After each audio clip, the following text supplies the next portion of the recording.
Welcome to Popternative, where we dive into topical discussions from the worlds of pop culture, social media, and sports.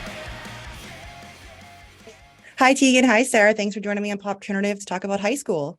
Woo-hoo. We're very excited. Thank you. I'm so excited. I feel like, obviously collaboration with you two is not new, but writing a series is obviously new. Is that something you both, or maybe one of you, always had in mind of writing a series? Maybe not about you or in general. Well, we didn't write we didn't write the show. I think actually we felt that we were too close to the material, which is why we developed the show with Clea DuVall. And we were like, but in terms of developing and adapting the story from our memoir, yeah, it was a new challenge. We're definitely very comfortable collaborating with each other, but we sort of forced our collaboration onto Clea and Laura, and they were amazing and patient and empathetic, but it was definitely a process. And I don't know that we ever had conversations about doing TV or telling our stories in other formats before we wrote the book, but definitely in 2018, when we started writing the book, right away, I was like, this could be a movie, this could be a TV show. We've got to do it. Dream big. Sarah, you feel the same way? Yeah, I mean, I think that there's always going to be like some part of me that can't believe any of this has happened, like starting when we were 17 and we won Garage Wars. I mean, there's always a kind of oh, this will be the last thing that we do that works out. Like, when we wrote the book, I was like, I can't believe someone's going to pay us to write a book. Then I was like, I can't believe somebody's going to pay us and make a TV show about the book. I think there's always something really surreal about getting to work on these kinds of projects and have these kinds of experiences. So overall, I thought it was a really positive and exciting learning experience, and I'd love to continue to do that in the future. That's great. I want to also mention that there's so many components of this show and the memoir in general that can resonate with so many people, even though it takes place in the 90s. Today, although we're more advanced in technology, we still resonate with all of the storylines. But for me, what really stuck out was the music and not being afraid to explore, right? I taught myself guitar. Actually, your songs were some of the first I learned on guitar. So, seeing that, are you hoping that people will see this and maybe want to explore music themselves and not be afraid to pick up the guitar, even though they don't know what the heck they're doing?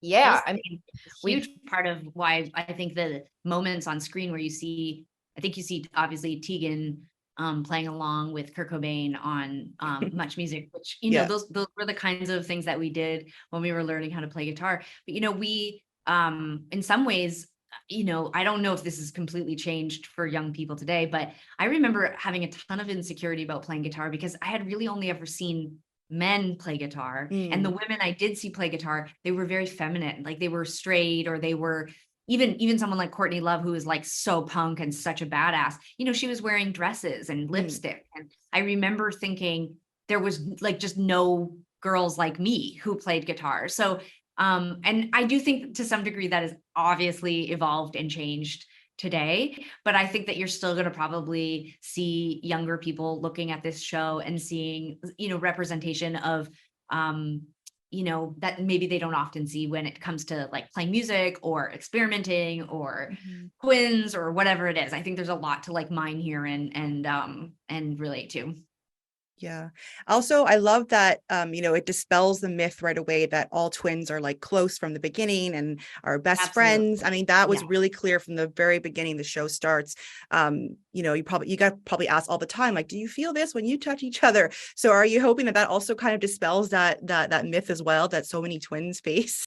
Yeah, I mean, it's an added bonus that there will be a sort of, process of people learning about twins, for sure. Not that that's like we're a marginalized group that needs representation, but I definitely think that they're like, when we met Season and Rayleigh, that was one of the first things we bonded over. They were like, isn't it so stupid that people are always asking, can you read each other's minds? And like, they had that in common with us. And we've certainly navigated that in our music career, being asked like the simpler of those, can you read each other's minds, to like highly inappropriate questions like do you do your period at the same time, and like shit that you're just like, it's like so dumb. So I definitely feel like I think it's a cool depiction of twins too, because you often see twins as like being samey and like dressing the same and playing tricks on people, and it just kind of turns you into some sort of circus freak. And I do think that the show maybe gives a more nuanced look at what it's like to have someone the same age going through the same things you are in your household. Yeah. I just have one more quick question before we wrap up.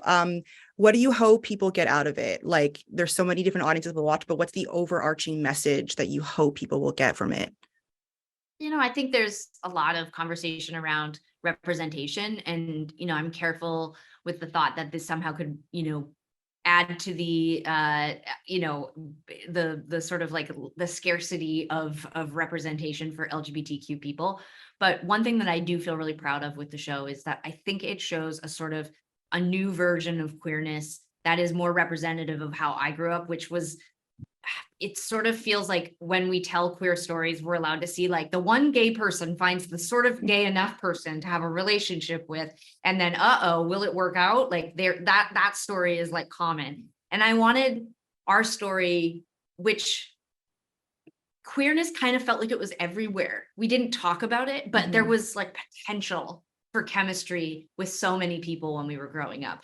I didn't always think it was going to be romantic, but there was this excitement to always be with each other. Like, we had this big group of girlfriends, and it was like no one wanted to hang out alone with their boyfriend. Like, no one wanted to like have a one-on-one coffee date. It was like, let's be together at all times because there's this chemistry and excitement. And I think the show captures that without it being like the L Word, or like a show where everyone is gay. It feels like ambiguous. Like, maybe that girl's straight. Maybe that girl just likes that other girl's hair. Maybe that girl's completely in love with that other girl. Like, I like that there's like something sort of ambiguous about it. For sure. Well, thanks so much for your time. Everyone's gonna be able to catch you at High School on October 14th on Amazon Freevee. Thanks again. Thank you. Thank you for tuning in to Popternative. Make sure to check out our past episodes of Popternative on YouTube. Be sure to like Popternative on Facebook and follow us on Twitter.